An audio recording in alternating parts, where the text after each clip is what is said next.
우리 집은 엄청나게 외진 시골이라 학교에 가려면 왕복 12km를 자전거로 통학해야 했다. 물론 버스도 있었지만 우리 집은 그렇게 여유로운 편이 아니라서 버스표를 사서 다닐 돈이 내게는 아까웠다. 학교로 갈 수 있는 길은 조금 돌아서 가지만 시내를 통과하는 길과 약간 지름길이지만 산을 넘어가는 길, 이렇게 두 가지가 있었는데 나는 산을 넘어 땀범벅이 되는 게 싫어서 주로 시내 코스를 이용했다.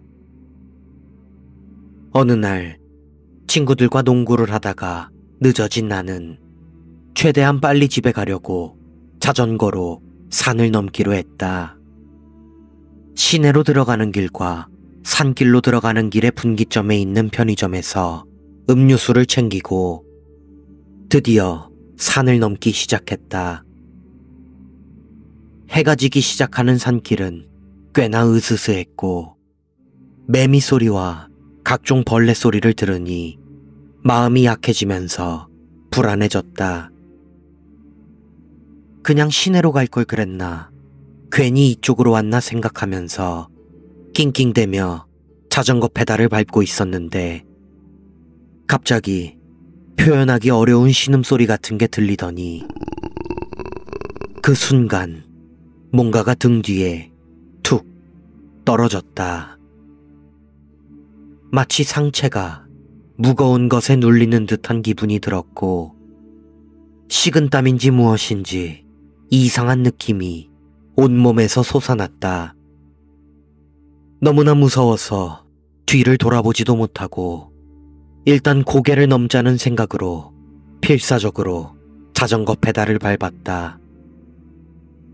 그동안에서도 등 뒤에서는 이상한 소리가 계속 들려왔다.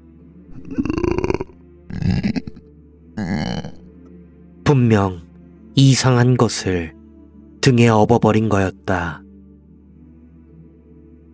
어떡하지 생각하면서 자전거를 타고 가니 오르막길이 끝나고 고갯마루 중턱에 탁 트인 곳에 도착했다. 숨을 헐떡이며 자전거에서 내려 절벽 쪽을 바라보니 작은 여자아이가 그곳에 서 있었다. 지고 있는 석양 때문에 잘은 보이지 않았지만 흰색 셔츠 위에 후드 달린 겉옷을 입고 데님 스커트를 입은 단발머리의 아이였다. 대략 6살에서 7살 정도로 보였다. 차가 다닐 일 없는 시골 산길에, 그것도 곧 해가 질 산길에 여자아이가 있을 리 없었다. 아, 내가 혹시 유령을 본 것일까? 하는 생각에 움직이지 못하고 있는데 그 아이가 종종 걸음으로 내 발밑까지 다가와서 나를 빤히 올려다 보았다.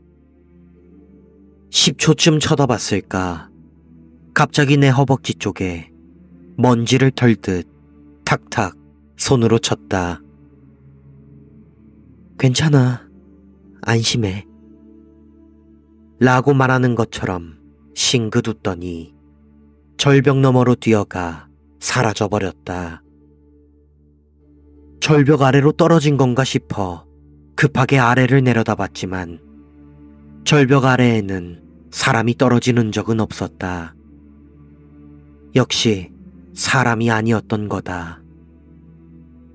신기하게도 여자아이가 허벅지를 툭툭 치고 나서 등에 짊어지고 있던 엄청난 무게감도 사라지고 아까 전부터 들렸던 그 이상한 소리도 더 이상 들리지 않았다. 어두워진 후에야 겨우 집에 돌아온 나는 등에 이상한 것이 달라붙었던 것과 산에서 만난 여자아이에 대해 할머니에게 이야기했다.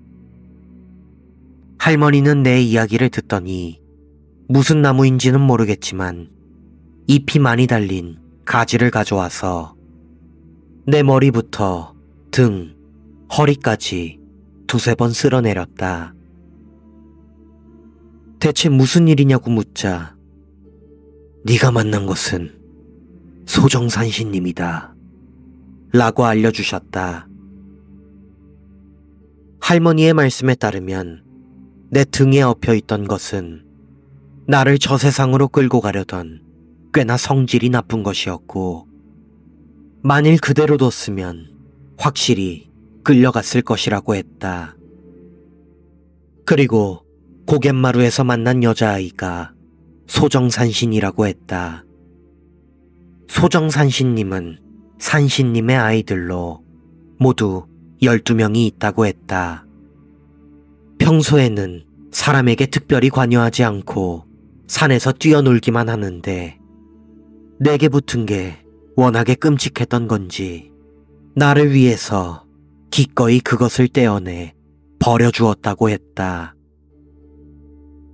순수한 소정산신님이 그 끔찍한 것을 짊어지고 있는 네가 불쌍해 보여서 기꺼이 떼어내 주신 거겠지 라고 할머니는 말씀하셨다.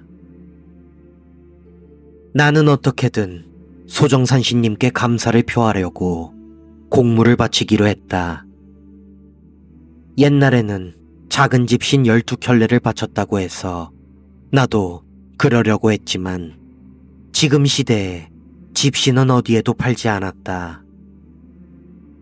문득 그때 만났던 소정산신님을 떠올려 보니 꽤나 현대적인 옷차림을 하고 있었기에 뛰어놀기 편한 아동용 운동화 12켤레를 바치기로 했다. 그리 큰 돈은 없었으니 시장 신발 가게에서 일단 2켤레를 샀고 아침 등굣길에 그 고갯마루 중턱 풀숲에 나란히 놓아두었다. 집으로 돌아오는 길에 없어졌나 확인하고 싶었지만 할머니의 말씀으로는 해질녘 좋지 않은 것들이 돌아다니니 위험하다고 해서 다음날 아침 등굣길에 다시 같은 장소를 가보니 신발이 없어져 있었다. 분명 마음에 들어서 신고 가신 거라고 생각했다. 물론 내 용돈 사정 때문에 일주일에 2켤레씩밖에 바칠 수 없었지만 이제 다음 주가 되면 모두 바칠 수 있다. 편한 운동화를 신고 산속을 자유롭게 뛰어노는 소정산신님들을 생각하니 나도 모르게 행복한 웃음이 터져 나왔다. 언젠가는 다시 내 앞에 나타나주지 않을까. 내가 사준 운동화를 신고 내 앞에서 뛰어노시진 않을까. 희미한 기대감을 품은 채 내 등굣길은 자연스럽게 산길로 바뀌었다.